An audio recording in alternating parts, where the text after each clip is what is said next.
Welcome to On the Brink, a fresh lens to take you and your business to new heights. Hi, I'm Andy Simon. I'm your host and your guide, and my job is to get you off the brink. So I go looking for people who can help you see, feel, and think in new ways, opening your minds to solutions to problems you may be working with or dealing with, but aren't quite sure, how do I solve this now? Particularly as we emerge from these years of pandemic, you never want to waste a crisis. It's a great time for you to learn some new techniques. And today I brought to us Imogene Drummond. Imogene is a wonderful woman. I'm going to tell you about her, but she also has a program you're going to be very interested in. It's called Acquit, and it's a toolkit for facilitating conscious and effective communication for online groups. Now, that is a really interesting topic, because you know as well as I do that we are spending so much of our time online. And for women in particular, it isn't giving us more opportunity to participate, but the dynamics are much more obvious when you're watching men and women, different genders and age groups on the screen, and how we're competing for time and space, and what actually happens with communication. People often say, "You didn't hear me." Well, I may have said something, you may have thought what you heard, but may not have been what I meant. And so communication is very hard. Let me tell you about Imogene. Imogene is an internationally collected painter, award-winning filmmaker, writer, artist, educator, and former psychotherapist. You're going to say, how interesting. Where did Acquit come from? Interesting. Acquit is a toolkit for facilitating this effective communication. The acronym refers to the lesser-known definition of the word acquits, meaning how one conducts oneself. How fascinating. Art Sparks Creativity and Well-Being program, Imogene's educational course for middle school students, combines creativity, self-worth, and the universe. That is pretty cool, particularly when we learn that we are billions of years old, and who knows how we ever emerged from a few molecules of this mixed with a few of that. Her article, Options for the Future, is the closing piece in the thought-provoking anthology, The Rule of Mars, which was endorsed by Pulitzer Prize-winning scientist and author Jared Diamond. Now, if you haven't read Jared Diamond's work, it's well worth reading. And I just have all his books and just love him. Due to her painting expeditions around the world, Imogene was invited to join the Society of Women Geographers, whose membership includes explorers of ideas as well as geography, among them Eleanor Roosevelt, Amelia Earhart, and Jane Goodall. I must tell you that when I discovered who I was, what was I? An explorer. Now, I've done a recent self-assessment, and I'm also a philosopher. And I guess that's why you and I have eclectic interests that come together around helping people see, feel, and think in new ways. Imogene, thank you for joining me today. Exactly. Thank you, Andy. And thank you for the opportunity to be on your wonderful podcast. It's great that you create these interesting podcasts that support women's amazing stories and important work. So I'm honored to be here today. Tell our listeners and our viewers, who's Imogene? What's your journey? How'd we get here? Where'd you? Well, speaking of where we came from the last 7 billion years, my journey has been really a series of evolutions. And I started out as a psychotherapist, and then I decided I really needed to do something for me. And so I became an artist, and I was painting and going on these trips, expeditions, and then I created it was actually a script with a paper cutouts. So it became an illustrated manuscript. That was really a new origin story that I thought would help children and help the world. And then I decided I needed to do more with it, and I made it into a film. And I'd never made a film, but I decided, okay, now really it's a feel-good film. It's gotten a nice award, but I mean, it needs to help people. It needs to be more practical and functional. So I made it into a curriculum, and it became a curriculum at a middle school for a visionary school in Newburgh. So it's just been surprising, because when I started to go on this journey, I just thought, well, who knows what will happen? Maybe I'll start painting pastel tulips. I don't know. So I'm very pleased that it just kept being creative, and I kept exploring new ways. You So, know, there's a wonderful book, The Secret to Our Success. And mm, in the book, he talks about his own realization that human evolution has come about because of our shared collective brain. And as I'm listening to you, I think our listeners would love to know, did you go on this journey alone, or were you picking ideas up from people? How did you begin to, evolve personally? You didn't have many mm, careers. You had sort of one person moving through different stages here. How does that happen? exactly. Very interesting question. No one has ever asked me that, Andy. Um, it has felt lonely at times, but it's true. I have had a group of mostly women. My father was like a guide, so he was very helpful.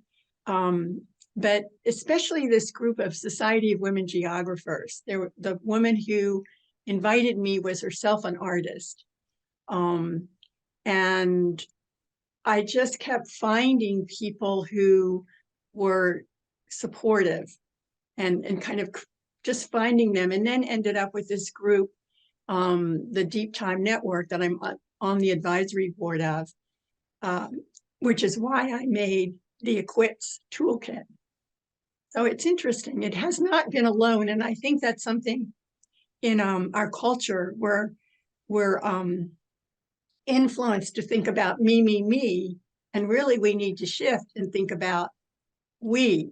So Yes. that's one of the ideas behind the Equits Toolkit. So I think that Acquits came about because you saw some unmet needs. You're very much a blue ocean thinker. It isn't Mm, about doing more of the same a little bit better. It's really about, how do I solve a problem, create a new market, find solutions that may be right beneath us, but could be done in a different kind of fashion. Tell us a little bit about Acquit, and then you can put up your exactly. screen so we can talk about the elements of it. What is Okay. Acquit? Well, just to give you some background, I've been working with this fascinating cutting edge nonprofit, the Deep Time Network, which provides educational courses to connect us to the cosmos. Again, exactly what you're talking about. It talks about this evolution of humans and the whole cosmos, through this, well, I don't remember what it is, 14 billion years. Um, and they were gearing up to shift from having 3-month courses to 9-month courses somewhat early in the pandemic. And I had been on a number of Zooms with diverse situations and groups, and there were a number of things that needed, that were problematic in each experience. And the main noticeable one was that oftentimes somebody would speak too long. Mm-hmm. And so I had said to the co-founder and president, Jennifer Morgan, of the Deep Time Network, that some communication guidelines would be helpful to people. And she said, "Great idea, Imogene, you do it." I have a hunch So, that wasn't a bad idea anyhow. well, I thought, you know what? I've been thinking about this, which is why I suggested it. And so I thought, okay, I'll run with it. And that is exactly why I developed it. Um, so, and it is to help people be more conscious in communicating in groups online. And the techniques are also good for lots of situations, including in person. But, I noticed that it's difficult to get feedback when you're speaking in a group on Zoom because everybody else is muted. And so you're not hearing things that you might hear if you were in a boardroom or a classroom where people might be drumming their fingernails or rattling their coffee cups or coughing or being wrapped with attention. Um, and also with the monitor, you're looking at this inanimate technological thing versus people's real faces. So you don't get the feedback online that you do in real life.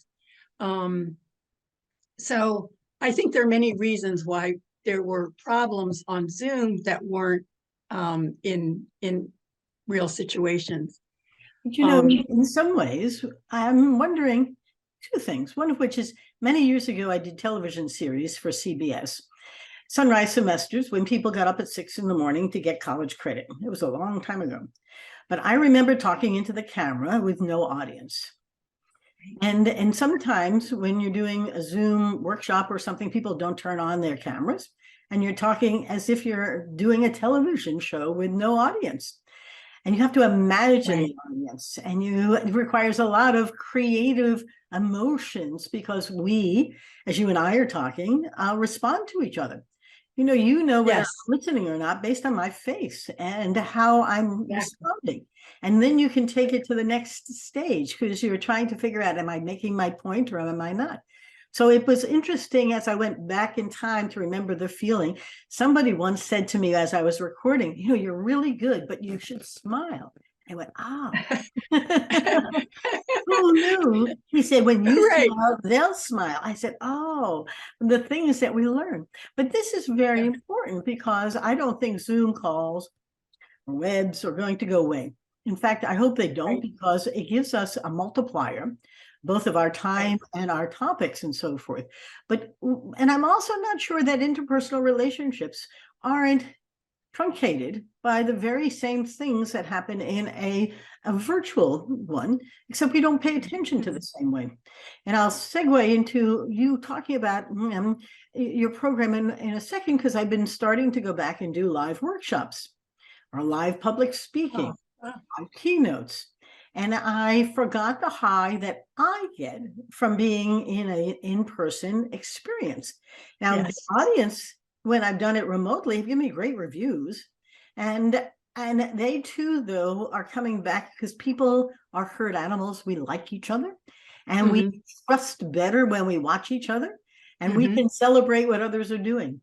Put up your screen and let's take a look at what the elements of Acquit are all about and how to apply them. Because I have a hunch our listeners or watchers are going to want to do it. And for those listening, I promise you, Imogene will talk you through what is here, so you can understand why it's so important for the techniques that she teaches and that you can learn. Imogene, go for it. Okay, thank you, Andy. So this is a slide from my PowerPoint presentation with all of the techniques together. And through the PowerPoint presentation that I give about the toolkit, we go into each one in more detail. So this is a summary. And the first one is the A is for agree. And everybody in the course or on the Zoom call agree to these principles or these techniques. So you have to get everyone's buy-in first. And being an artist, I added a few, like we have 2 A's or 3 S's. So it's okay. It's a new spelling. Right. And also I think it's interesting because I wrote up these techniques, and then it was like, oh, if we make it into an anagram, it becomes acquits. And there's 2 definitions to the word acquits. One is the one we're familiar with, where you get off. But the other one is about how you conduct yourself. So this acquits refers to that, how one conducts oneself. So the first actual technique is affirm, that we affirm others. The next one is C for contribute. We contribute to the conversation. And that means you don't add something that's not on topic. You stay on topic and you contribute something that is helpful to other people. The next is the Q. Ask a question. Ask people what they mean, or to explain in better or more clearly or in more depth. The U refers to unite. We want to have a conversation where people are feeling connected versus disconnected. So we want to keep this attitude, this tone of uniting people. The I is for include. Let's make comments that include people. And oftentimes there's a quiet or a couple of quiet people in the group. So it's important to remember to include them. The T is for thank. Gratitude is so important. It really goes a long way to facilitating connections and good communication. So the next three really refer to the idea of helping people speak more succinctly and clearly. So share and stop. The S means share and stop. Give one idea, not three. Share your one idea and then stop and breathe and let other people respond to it. The next S is for self-regulate, which is to think ahead of time. You know, editing is vital for good writing, right? So to be a good speaker, we need to edit our thoughts. So if we think that it's important to edit our thoughts first before we speak, then we can do that better. And self-regulate is about editing ourselves and also speaking for 2 minutes, not more than 2 minutes. A lot can happen in 2 minutes. And that's the set parameters as well, that to try to express your idea in less than 2 minutes. So that's these are very basic techniques, really. Yes, but when you articulate them, we become aware of them. And if we're not aware of them, we won't know whether we are self-regulating or contributing or dominating, or, you know, we really don't know how to do better at sharing ideas and building, affirming each other's position.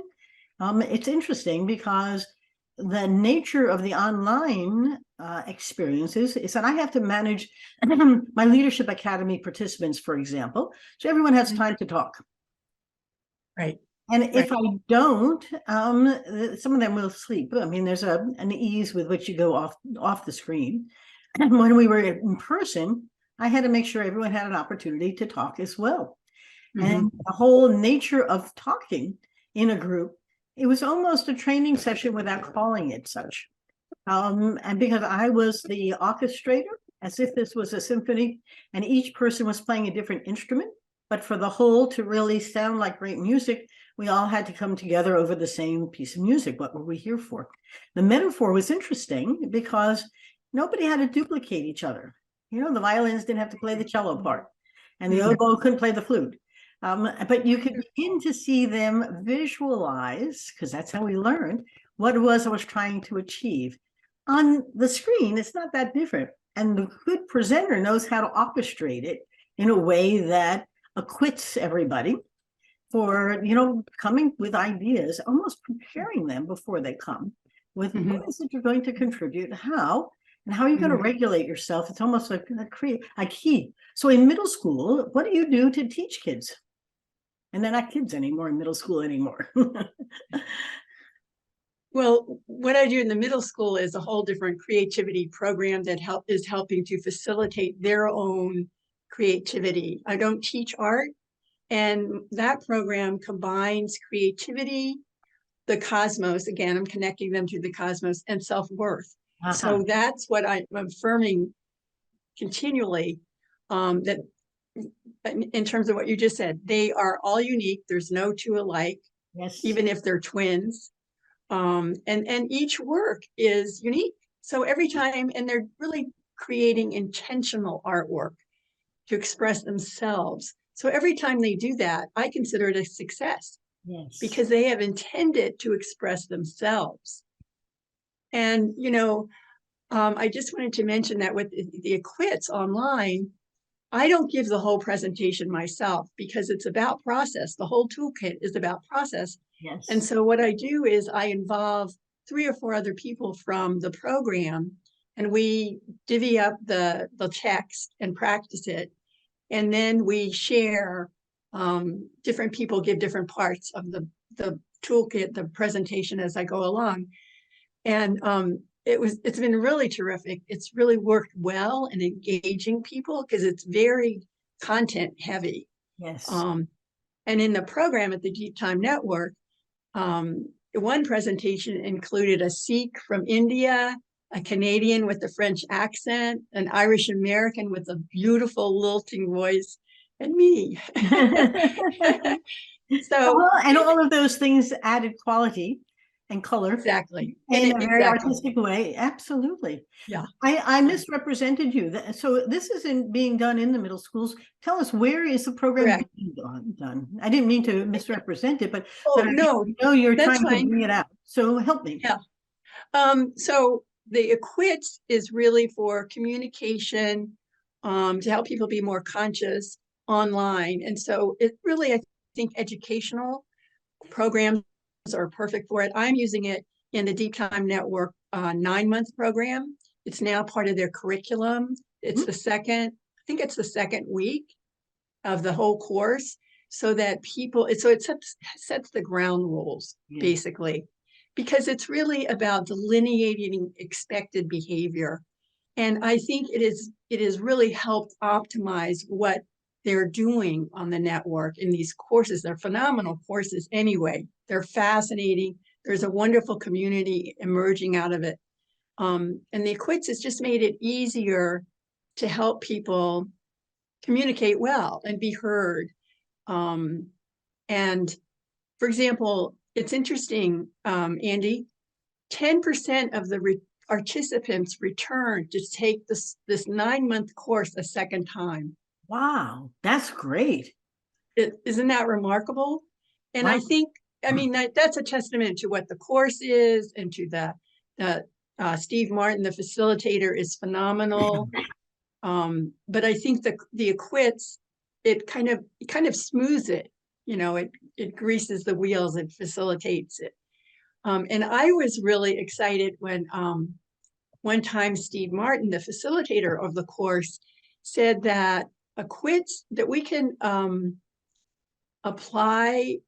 Equits is a good model for our relationship, to improve our relationship with the environment. Yes. I would have never thought of that. Yes. What a brilliant idea. How about if we change our relationship to the environment? And here's a set of techniques we could use as guidelines, because they're really just guidelines. They are. But there's a structure to relating, is what you've created. And whether you're affirming it or you're self-regulating it or you're contributing it, is a structure to relationships.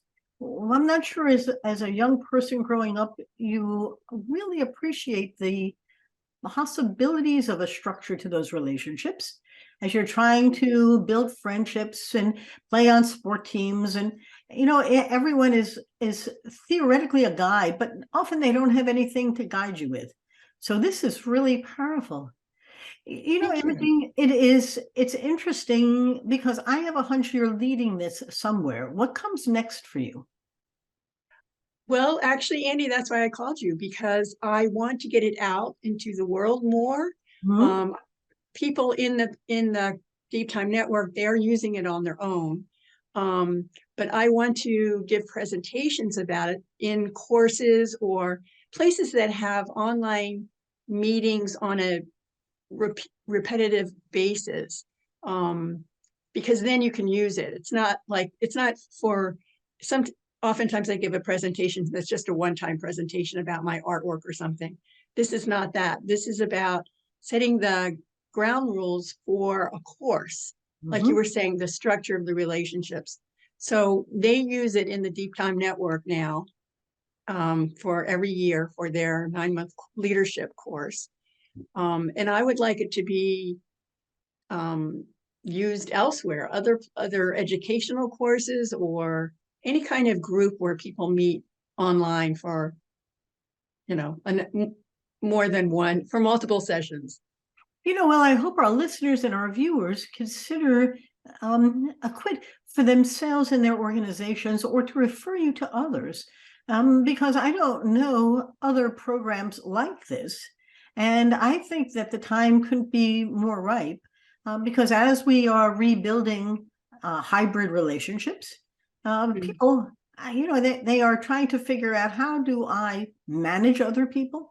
How do I build a global, business in a hybrid fashion with the tools that are needed? How do we keep our humanity when we don't see each other on a daily basis? You're Wow. shaking your head, right? Yes, absolutely. Well said. Absolutely. And when you think about it, we don't realize what we give up when we go hybrid or what we have to do when we come in. It's very complicated. I can't tell you how many of our clients have people coming in and sitting on their computers doing Zoom calls with the people who haven't come in, wondering why did they drive in for an hour, and where, and it is. I had one prospective client who was upset because they were having a flywheel of hires who were leaving because there was no community to come into. And so there's a moment where this is extremely needed. Imogene, as we think about wrapping up, 2 or 3 things you want the listener not to forget, other than they have to call Imogene. But apart from that, as you're thinking through your own program here, what is it that the listener should remember? Well, I think it's important that we start thinking in terms of shifting from me to we. Yes. We have to be more community minded, and not always me first, trumpeting my own work. Yes. And also, I think listening is important, but I think we're taught to listen, because how often have we heard, especially as children, our parents or teachers say, listen to me, listen to this. But I think we haven't really been taught to speak clearly and succinctly in group settings. Yes. So I think it's important to learn to do that, and affirming people, asking questions, expressing gratitude. Yes. All these are easy but important things to do that really help, and they help build bonds with and connections with people. Well, Imogene said something that I want to emphasize. If you haven't read Judith Glazer's work on creating we or conversational intelligence, now Judith passed away about 3 years ago now, maybe 2 years ago now. And her work in the neuroscience, she was an organizational anthropologist, and she realized that what we were learning from the neurosciences is that the words we say create the worlds we live in. Others have said similar things, but Wow. If you use the word I, your amygdala immediately protects the listener from the imposition of your thoughts on theirs. And the amygdala starts to create cortisol. And it flees it, it fears it, it's unfamiliar to it, anything that is unclear to it, it rejects. But when you say we, the oxytocin in your brain begins to flow, and you bond with the person who wants to build trust and co-create a solution. Wow. Yeah, I know. Wow. Now, you said we without that context, so I'll add the context to it, because I think that Acquit is about a we world, where it isn't about me or I, but it's about co-creating meaning. Now, remember, humans are meaning makers. We evolved because we can create meaning on things. And yes. the virtual is an interesting catalytic moment for how to create new meaning about what people are saying, what they're doing, and how to behave to do what, to achieve what ends. And I do think Acquit is very timely. And for those of you listening, I think you're going to want to follow up with Imogene to find out how to become more into acquitting each other for the way we show. Imogene, where can they reach you and how can they find out more about you? Well, my website is imogenedrummond.com. That's IMOGENE Drummond. Email is imogenedrummond@gmail.com. Good. We'll have all that information for you on the video and on the blog around the audio as well. But I'm going to let us wrap up a little bit, because I think Imogene, in her creative way, and she hasn't quite made a film yet about life on the internet, but she might. But I do think she wants you to begin to see that the new isn't feared.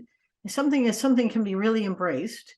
And the gap is between the way we're communicating and what we're doing in that communication. That could really make for better bonds, the same way she and I are talking here today.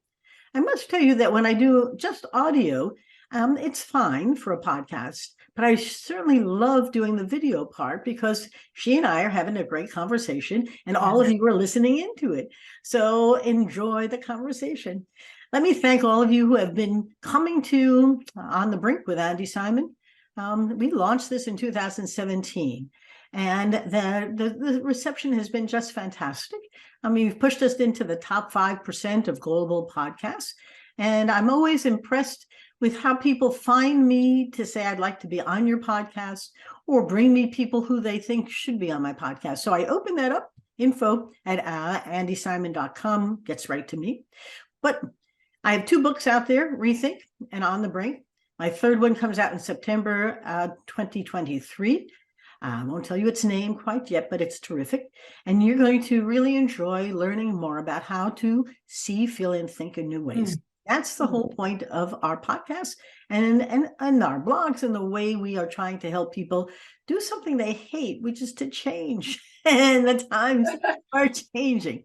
Don't ever waste a crisis, I tell my clients. And you've had a crisis, use it, learn from it, and begin to see how to do things better, or at least differently, and test them. I love pilots. In any event, it's been a delightful day to share. Imogene Drummond came to you from the Hudson Valley. Thank you, Imogene. It's great fun. It's great fun to share your story. And I wish you all to get off the brink. So thanks for coming to On the Brink with Andy Simon. And let me know how you're doing. Goodbye now. Have a great day. Thank you, Sandy. Thank you, Andy. Thank you.